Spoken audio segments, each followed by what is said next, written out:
What was the online Pokemon community like when you first became a part of it? For me, it was around the time Heart Gold and Soul Silver were released in Japan. Those of you who are a bit younger probably don't recall this, but there was a time when Pokemon games didn't release worldwide at the same time. A game would come out in Japan first, and then in other languages. There were no multi-language versions like we have now. X and Y were the first to do that over 10 years ago now, so anything before came with a lot of speculation and misinformation as a result of every savvy 13-year-old on the internet playing the game first in a language they didn't understand. The information we received was not as curated as it is now, and even in the late 2000s we had playground sources for things. Those aren't just a relic of the 90s. I was born in 2001 and I was still exposed to them. Some of my earliest memories are of being at the local pool, receiving wisdom from a wizened middle schooler about where to catch Articuno and Fire Red. He was the first to inform me about Heart Gold and Soul Silver being announced, which was very big news at the time. My friends and I were only exposed to Johto through old reruns of the anime, and most Johto Pokemon remained unobtainable mysteries. The middle schooler at the pool informed me that he had known about the new remakes and most everything else he had told me through a website called Serebii.net. I rushed to my grandpa's den computer and checked it out, eager to learn everything there was to learn. The websites I had been using at the time had pretty much been YouTube and Flash game sites like Miniclip and Club Penguin, so an informational site blew my mind. It was like those old strategy guides, but more expansive in ways I didn't know I wanted. A few pages stuck out to me on that old fossil that I can still recall to this day. The fake Pokemon page kept me speculating for years, and I'm glad for it. This page simultaneously introduced me to the idea that Pokemon were actually announced before the games came out via magazine and other things, and that people could lie about them. Now that I reflect on it, I'm pretty sure that's why I'm so skeptical of word-of-mouth information sprinkled with a "trust me bro." I'm sure it infuriates my friends when I ask for sources and bring out my skeptic's eyebrow, but I've been examining leaks since before Jigglypuff became weak to poison. Most of the Pokemon on this page are complete fabrications. Some for April Fool's Day, some to trick people ahead of game releases, some for fun. I remember these three really occupied my mind back in the day because I hadn't played a Generation 1 or 2 game, so they were more alien to me. I had never seen this Pokédex style. This one is supposed to evolve from Ursaring, and this one from Rhydon. I don't really see it, but these two did gain evolutions down the line. Interesting to think about. The Steel-type Shark is pretty cool too, though. I don't hate it. There's 3 sets of fake Sinnoh starters on this page, and each of them is interesting in their own way. This one presents the idea that the types of the starters would have been changed to Psychic, Dark, and Fighting. You know, with shakeups to how starters have been going in the Legends games, with 3 from different regions in Arceus to 2 from one region and 1 from another in ZA, I could totally see Game Freak switching up the typing eventually, at least in some sort of spin-off or Legends game. This one appears to be based on the names of the Sinnoh starters, which were announced before their reveal. The Beetle one is the only one that's far off, because the Toru, or Tull in Turtwig's Japanese name, which we now know comes from turtle, was interpreted as if it were from beetle. These 3 are pretty cool, but knowing that the names were out at the time, and they don't really look like starter Pokemon, it's a wonder if anyone believed them. They're definitely the highest effort though, and that shouldn't be ignored. I remember this hoax holding a fair amount of my speculation back in the day. You see, before the starters for Unova were announced, they released their silhouettes. Rodent Ruler filled them in with what they thought the starters could look like. I can kind of see where they were coming from. Obviously, Snivy is a grass type.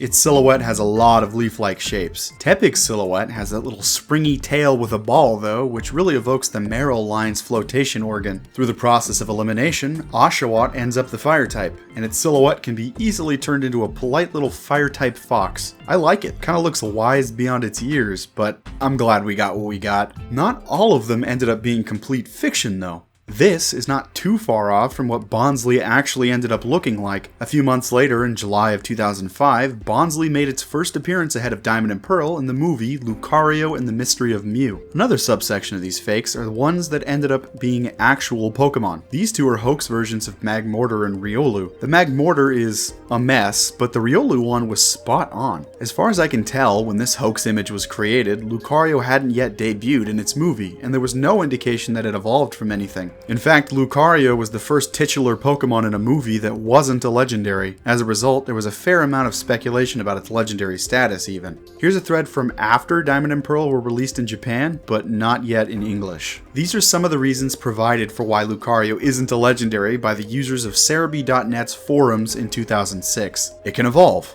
Well, that hasn't held up since 2016. Has a gender. That hasn't held up since 2002. Can be bred. Well, Manaphy is a mythical from the same generation and it can be bred. It isn't a Pokemon with a really high number. Fair, although I don't know if that's meant to imply the Pokedex number is too low or its stats are. But both of these points aren't really good indicators of legendary status anymore. No pre-evolutions except Manaphy. The most troubling thing about this specific take is that multiple people in the thread are under the impression that Phione evolves into Manaphy. You have to remember that Diamond and Pearl hadn't come out in English yet, but still, I'm pretty sure that if you asked 100 Pokemon fans this question today, some would still think that Manaphy evolves from Phione. And finally, my favorite reason for why Lucario isn't a legendary? It's not on the legends list on Serebii.net. And that's kind of indicative of the lower level of skepticism of the time. Believe me, this kind of ignorant or misguided misinformation is still around, but I think that sources have become better. People are still confidently regurgitating the things they see about Pokemon online, but the things are more true. I'm pretty glad to be a Pokemon fan in an era with so many resources. They can still be wrong, but generally they aren't built on assumptions. Misconceptions are typically due to misinterpreting something that someone knowledgeable says nowadays. People like to latch onto the concise headlines and run, but that isn't really exclusive to Pokemon or even gaming in general. These kind of hoaxes don't really happen anymore. Rather than magazines and television shows, Pokemon is mostly announced in-house through official channels. That isn't to say leaks and fakes can't happen though. I remember a time not too long ago where like 5 Pokemon were accidentally leaked by the minimap in a Scarlet Violet trailer. Oh, have the times changed. One thing for me that hasn't changed though are my obsessions. I still love shiny Pokemon. Shiny Pokemon were a mystery back in the day. Gradually, over time, they've shifted from playground rumor to commodity. Debates about the worth of shinies aside, one has to recognize that shiny Pokemon are now very well known. It would be hard to find a Pokemon fan who hasn't heard of one, but that wasn't always the case. Why don't we take a trip back in time to see what we knew about shiny Pokemon in the year 2004? You have probably heard or seen a picture of them. Pokemon that are different colors than normally seen with. An example of that could be a Metagross with a silver coating and a golden X on it, a dark green Zubat, or a black Rayquaza. The Torchic you may have obtained from Professor Birch may be a lighter colored orange, and you may think the game is glitched up, but it isn't. As you can imagine, these occurrences are very, very rare. Not very many people even have a shiny Pokemon to begin with. So how do you get them? It depends on very, very good luck to get a shiny Pokemon. You can find shiny Pokemon in the wild, in eggs, and in the Battle Tower, which is basically every place you can catch a Pokemon save for the Battle Tower, in which you won't be able to catch the shinies there. Needless to say, you won't be very lucky if a shiny ends up there. People have said that you can also meet a shiny when in your first battle against the wild Poochyena and Wally's Ralts as well. Basically, like I said, it revolves around how lucky you are. Now the bad thing is that the odds of finding a shiny Pokemon in the wild are 1 in 8,132 battles. All the time, meaning after 8,131 battles, it'll still be 1 in 8,132 and not a dead cert that you will get one, i.e. not 1 in 1 battles. If you already have a shiny Pokemon and think you'll have a higher chance of getting another shiny if you breed with it, think again. It's still going to have the same odds. Now you'd think with a Pokemon this rare it has to have good individual values and such. That's no longer the case. Shiny Pokemon are always going to end up with the same odds of good stats as normal Pokemon. They used to have set IVs in the Metal generation, but not in this one. By the way, you'll be better off trying to get a shiny Latios or Latios with the Eon ticket since their values are preset at the beginning of the game. If you use the Eon ticket, they won't be preset. And that's everything on shiny Pokemon. There's a lot to unpack there. First off, nowadays, it'd be strange if you didn't have a shiny in some way, shape, or form. Events hand them out like candy. Pokemon Go exists. You no longer need that much luck to get a shiny. I do like how the explanation uses hearsay about uncatchables, but I've found that even in the year 2025, the idea of them can turn people off from hunting. I also like how the explanation uses the odds of 1 in 8,132. If you didn't know, prior to Pokemon X and Y, shiny Pokemon had an effective rate of 1 in 8,192. I wonder if it was a typo or if somehow the author or the community at large was under this impression. I can't find anything about that. They did fix it to 8192 eventually, and in fact major portions of this explanation have lasted well over 20 years later. Shoutouts to Dragonair wherever you are. Now for the straight up inaccuracies. I did think again. You do have a higher chance of getting a shiny from breeding, with shiny parents in Gen 2 only. Also, the Laddie Roamer factoid is wrong. The roamer stats are decided when you interact with the TV in the post-game. I'd still stick with the Eon ticket though. Needless to say, this page, or at least the version of it from 2009-2010, set me on the path to shiny hunting. There was a time in which shiny Pokemon occupied pretty much all my free time. Not hunting though. I just spent every waking hour on Serebii looking at the shinies on the Pokedex pages and the card decks and the anime. I wanted nothing to do with the shining Pokemon from the Neo sets though. Their whole deal is that they're weirdly holographic, which doesn't translate well to a scanned image on the computer. Put frankly, I was convinced they looked terrible and had little to no interest in them. They came out of the Johto era, which prior to Heart Gold Soul Silver was just that weird season of Pokemon with Heracross they sometimes showed on Boomerang. I really cannot stress how much, to at least the kids at my school, Johto was a weird, inaccessible mystery because you couldn't play it on the DS like Kanto, Hoenn, and Sinnoh. The cards I was much more interested in were on the Gold Star page. Now those were some cool looking cards.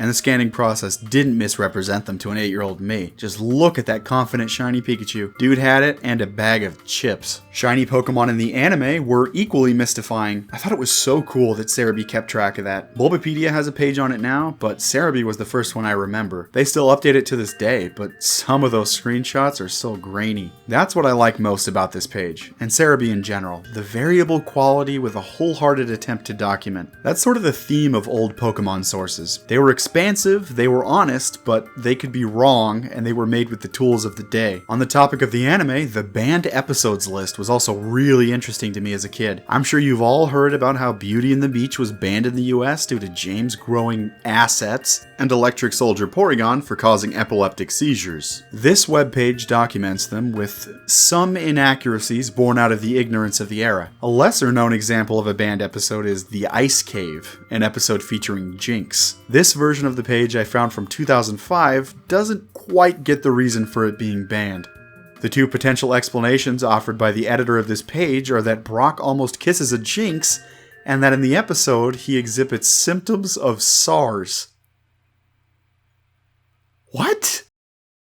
I think we all know the true reason. If not, go read up on Jinx. Changes were made, and they were deliberate. The page got it a year later, but it just boggles the mind. All this talk about fans and their interpretations has me curious. What was the average conversation about Pokemon like back in the day? Why don't we return to and look at the forums for a little bit like we did earlier to see what sort of discussions were going on. From May 3rd, 2015. When is Ash gonna die? We all know in Master Quest, he, Brock, and Misty were heavily dosed with ionizing radiation in the form of electromagnetic